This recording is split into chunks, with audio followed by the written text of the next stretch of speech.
আজ রবিবার আমাদের এখানে একটা মন্দিরে উৎসব চলছে, তাই আজ দুপুরের লাঞ্চটা একটু তাড়াতাড়ি সেরে নিলাম।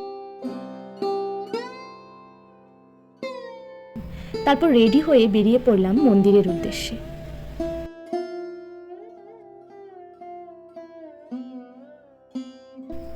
প্রথমে গাড়ি করে কিছুটা পথ গেলাম, তারপর একটু হাঁটতে হলো।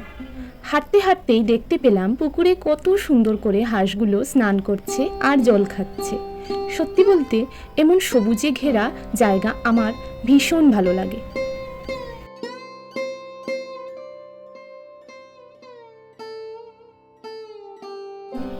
এরপর মন্দিরে পৌঁছে ঠাকুর দর্শন করে তারপর চলে গেলাম উৎসবের মূল অনুষ্ঠানের জায়গায়। সেখানে কিছুক্ষণ বসে কীর্তন শুনলাম। কীর্তনের সুর আর ভক্তিমূলক গানগুলো মনটাকে একেবারে অন্যরকম শান্ত করে দিল। আজ আর খুব বেশি ভিডিও ক্লিপ নেওয়া হয়নি। ফিরতে ফিরতে সন্ধ্যা হলো। পথে একটা দোকান থেকে কয়েকটা চকলেটও কিনে নিলাম। বাড়িতে ফিরে দেখি রাতের আলো আধারিতে আমাদের বাগানের ফুলগুলো কি অপূর্ব লাগছে। বিশেষ করে সাদা ফুলগুলো অন্ধকারের মধ্যে যেন আরও বেশি ফুটে উঠেছে। সেগুলো দেখে মনটা ভরে গেল।